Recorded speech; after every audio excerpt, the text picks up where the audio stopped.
Sports app. Russell Westbrook now coming off the bench for the Lakers. He sat the final 3:15 of the fourth quarter and all of overtime in the Lakers' latest W over the Pelicans. By the way, he's the highest paid Laker, but Darvin Ham said he wants Russ to win the Sixth Man of the Year award. Shannon, prediction time. How much of a problem will Russell Westbrook be if he's not allowed to close games for your Lakers? I think Russ understands, Skip, in order for him to close ball games, he's going to have to play well and deserve those minutes and deserve that opportunity to be in the final rotation. I think he understands that. I think Darvin Ham has relayed that message to him. Skip, the one thing that we know about close ball games, that down the stretch, every possession matters.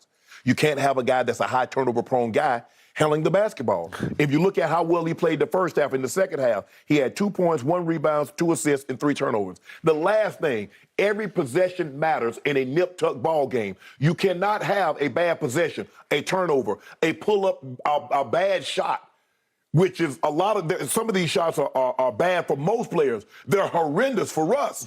Skip, he's shooting 14.3% on pull-up threes this season. Now, mind you, he's a career 30% three-point shooter. You can't have that in a nip-tuck ball game down the stretch. That's why he shot the last three in a little over 3 minutes in the fourth quarter in all of overtime. And Darvin Ham says, here's the thing, Skip. If things don't work out, we got to sprint back in transition. Whistle, no whistle, missed shot, bad shot, whatever. You got to move on to the next play. Because when you don't, that one play that you couldn't recover from mentally can turn into 3, 4 more bad plays. Who is that about? You know who it's about. Yeah. So he's like, so wait, you miss a shot on one end and then you pout or you complain? Or you didn't get the whip. Yeah. I got fouled. While you doing this, the other guy on the other end doing that. So D. Ham said, no, we can't. That's not what we're going to do. No. So I understand. I love the way he's handled, Skip. He's doing everything he possibly can to not strip Russ totally of his dignity because Russ has been a great player in this league. He has. He is an former MVP. He is a former All-NBA, an All-Star, MVP of the All-Star game. He is a top 75 player. In the 75-year history, Russell Westbrook was determined to be one of his best. Yeah. So he's trying to say, you know what? I don't want to send him home. I don't want to send him on the bench and have him as a John Wall situation where he's not playing, have him in street clothes. Yeah. I think I can find a role for him. But in order for you to fulfill this role and be in the ball game late like you want to be, I can't base it on what you've been. I got to base it on what you're doing currently. And so I have no problem, and I don't believe Russ will have a problem with it either. I'm not sure about that last statement. Okay, maybe I'm hoping. Because The Athletic pointed out after he was yanked from the game last 3 minutes and played 0 minutes of the 5-minute overtime. This is The Athletic. Despite the win, Westbrook was more testy than normal in his post-game press conference. When asked about how the team can maintain their improved vibes over the past week or so, Westbrook said, just keep competing. When asked about what went right for the team early in Wednesday night's game, he repeated the phrase, just competing. Obviously, he's just not going to answer that question. He was not pleased with the fact that he got publicly humiliated by Darvin Ham. But Skip, we can't put you back in the ball game because, you know, you have been out for a while. We didn't want you to pull your hamstring. You know what happens? Thank you. I'm going to reiterate what I told you.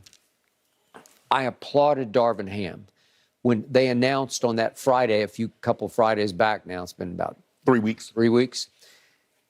Russ will be, I thought demoted, but he said realigned. Russ will be realigned in their final preseason game. Yes. And so he realigned him to put him in with about, 6 minutes left in the first quarter. Right.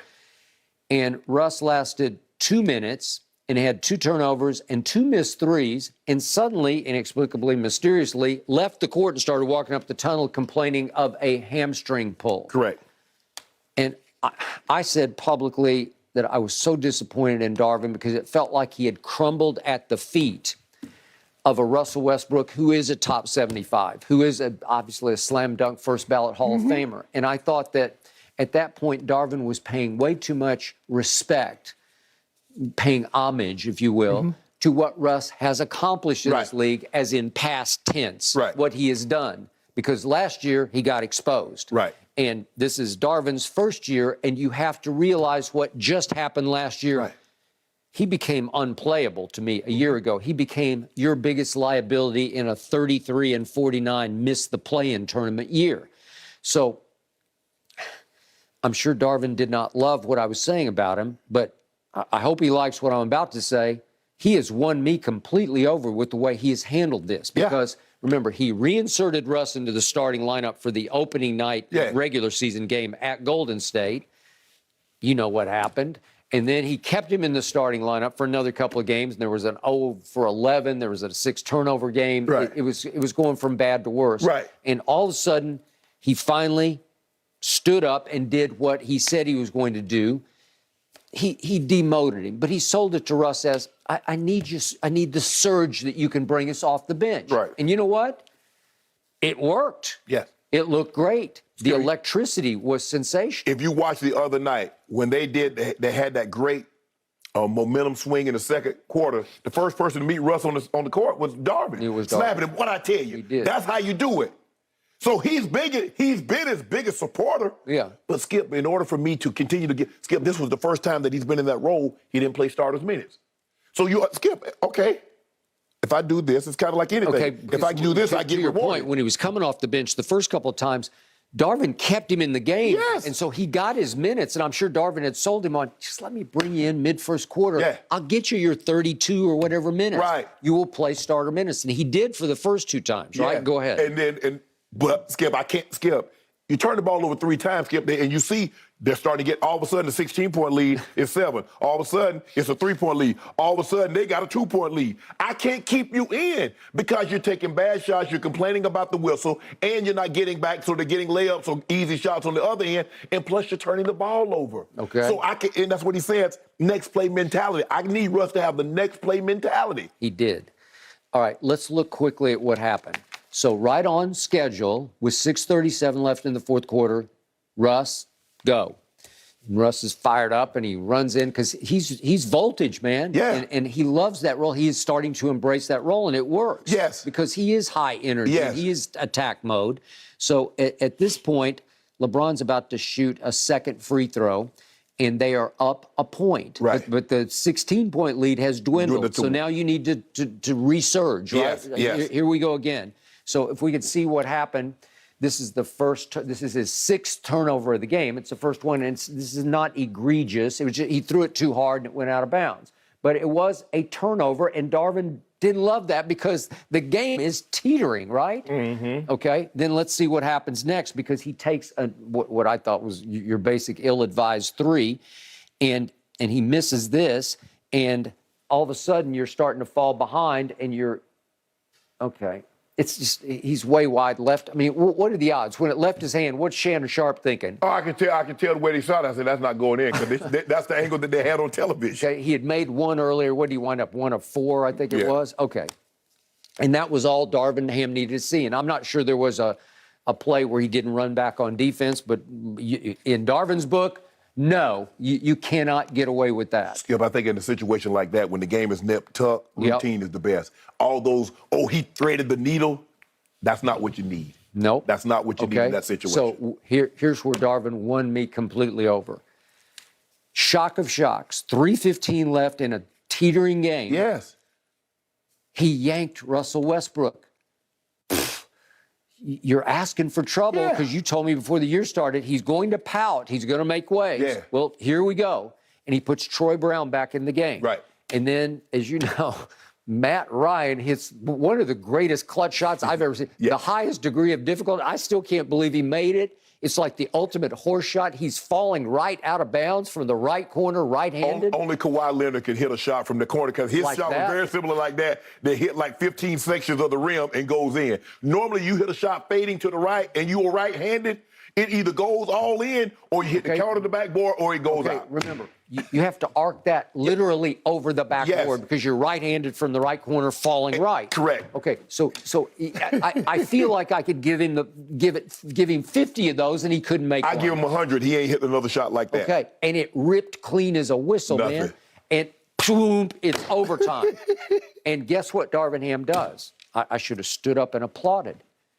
No, he said no to Russ. I'm gonna run it with the guys that got me to overtime. Okay, and usually when you get to overtime, you go back to those who started. There was one starter missing. Austin Reeves stayed in instead of Russell Westbrook. Okay? Okay, so here we go. And there they went. And 5 minutes got played of overtime. No, Austin Reeves didn't. Austin Reeves played Troy Brown, didn't he? But wait, Austin Reeves didn't start. He didn't. No, Reeves didn't start. Okay, but the point was, at that point, Austin Reeves went for Russ. Yeah, Austin Reeves did. He did start, Skip. Maybe he started. Okay, then Troy Brown. AD, Russ, and LeBron. Okay, so the point is, Russ didn't do what I think he had planned on doing, which is finishing the game, right? Right, because what happened was, Skip, now Pat Beverly is in Russ's place. Okay. So they went back to the original starting lineup because in the second quarter, Russ was in. Yeah. And so now they bring Pat Bev back. And by the way, speaking of Pat Bev, he is really struggling because I thought he would start taking Russ's minutes even with the shot. They need to give his minutes to somebody. That's what I'm saying, because I'm looking at the numbers. He's averaging 5, 4 rebounds, and 3 assists, but he's shooting 25.8% from the floor. Well, what did he shoot from three? It's got to be lower than that. 19%. He has made all 12 of his free throws. I'll give him that. But my point is... Well, it's not like he's driving and skipping. They played 6, 7 games, so it's not like, so that's only like 1.5 a game. Okay, so the point is, in minutes per game, Pat Bev is still getting 28 minutes to Russ's 29 minutes, but it feels like his minutes are going to start diminishing because, hey, listen, in the end, Darvin's a tough guy. Yeah. And he's, what do we give him, 6'7"? Yeah. He's a big man. Yeah. And I think stature, that's why I like Ime. Stature helps when you're having to literally stand up to some of these divas. You have to show them, I'm here and I'm real. I'm legit. Yeah, I think that's why you remember when Pat Bev went on his speaking circuit.